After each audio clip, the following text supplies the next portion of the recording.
At Healthcare Partners Medical Group, our mission is to provide the highest quality of healthcare to each and every patient. With 5 locations in Pahrump, we are local doctors you know and trust. We want to thank you for choosing us. Quality care starts here. It's good to go and see a physical therapist.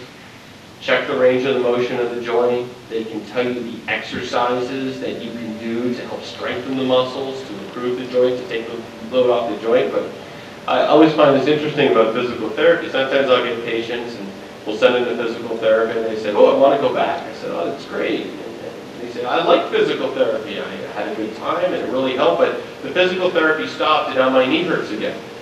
And I said, okay, are you doing the exercises they taught you in physical therapy since you left? And no. Well, there's nothing magical about the gates of physical therapy. You don't walk in and go, oh, the knee's magically better because I went there. Usually for arthritis, for a joint, I want to do physical therapy, have a therapist spend the time with you, evaluate your needs, see what are the things that work for you, but then after physical therapy is over, you got to go run with that. You got to say, okay, I'm going to go home and use my band or whatever and do the exercises I've learned, and that'll keep the improvement going. So when we do exercise, maintain range of motion and strength. Bracing can help. It depends on the joint, and sometimes it helps if it's only one joint.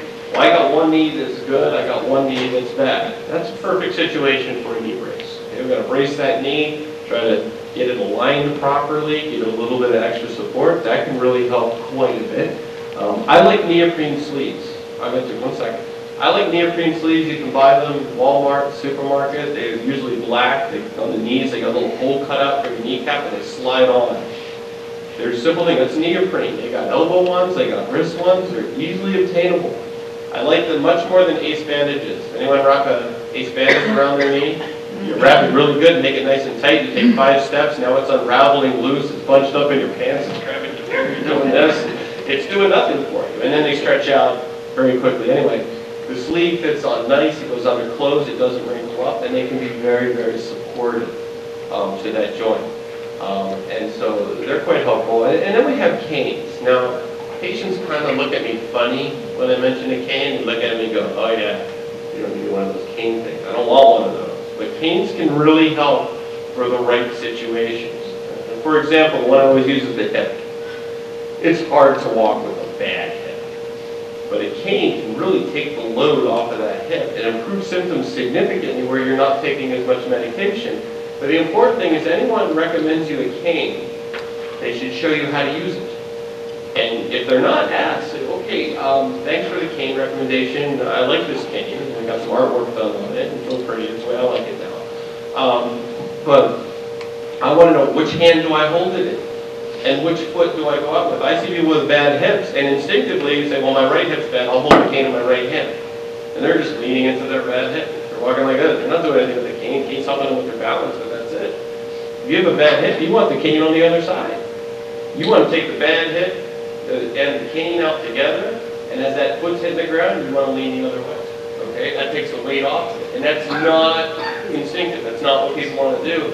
Actually, I warn people early on, like, actually practice this, because I don't want you falling, because you're learning how to use the cane until it becomes second nature, and that's kind of what you're doing.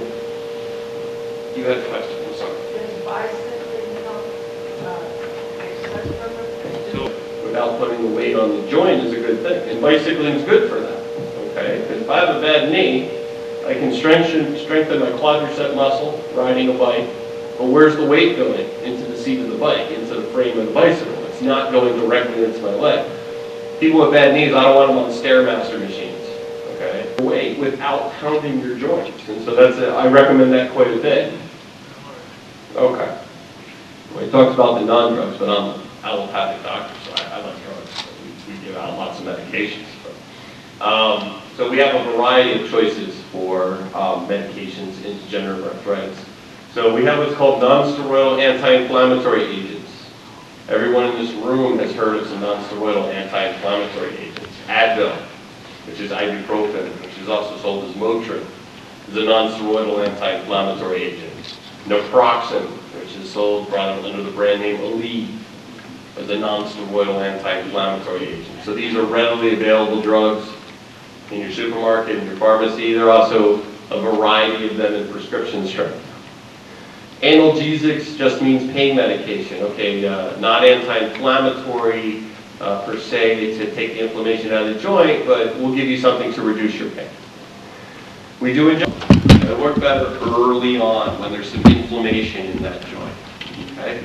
Again, once that knee's gone, the cartilage is gone, I could give you a nuclear warhead and put it in there, and it may not help because there's no cartilage. You get an increased risk of getting a stomach ulcer. Bleeding ulcer is a bad complication. We occasionally have to watch liver tests because there can be inflammation of the liver associated with that. They can increase your risk of bleeding. We also have to watch your kidney function. So, you know, some people say, well, doc, you're taking away my ibuprofen. I like ibuprofen, it helps me, but it's like that old commercial. I like hot dogs, but they don't like me.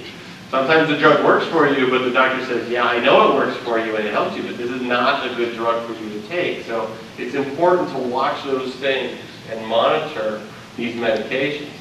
The people who are really at risk with these drugs are people who have known coronary artery disease, hypertension, and history of stroke. So I have to be cautious. So there's a lot of times where an arthritis specialist may look at your joint and say, yes, you have arthritis, but I'm not giving you a non-steroidal anti-inflammatory agent because your other medical conditions make it not the best drug for you. So everyone's heard of Tylenol. Oh, go ahead, I have a question. You know, and I've gone through both this family physician and then orthopedic surgeon, but the orthopedic surgeon never seems to look at my records or ask me about the normal problems, the other problems I have that I talk to my family physician about. Well, he's so a surgeon. How do you get the two together? Well, they don't seem to want to talk to each other for some reason. Well, an orthopedic surgeon is a surgeon. I mean, the orthopedic surgeon will treat osteoarthritis to a certain extent. But when I send people to orthopedic surgeons who are ready for surgery. Okay, so I'm a medical joint doctor. I'm not an orthopedist. I'm a rheumatologist. So this is my thing. I try to treat joints as much as possible to prevent sending you to the orthopedic surgeon. So there may be some other treatments that are available, and you know, that's the services we try to offer. So acetaminophen, Tylenol, everyone's heard it. It's in the supermarket. It's everywhere. It's a pain medicine and fever reducer. It is not an anti-inflammatory. Acetaminophen is what we call a central acting analgesic. Where does acetaminophen work? Here, where all pain is perceived. Does not work here where the knee is inflamed. The acetaminophen may make you temporarily forget that the knee is inflamed, but the knee is still inflamed when you take the acetaminophen. Acetaminophen overall is a very safe medication, but there's some dosing problems which occur sometimes. If you get too high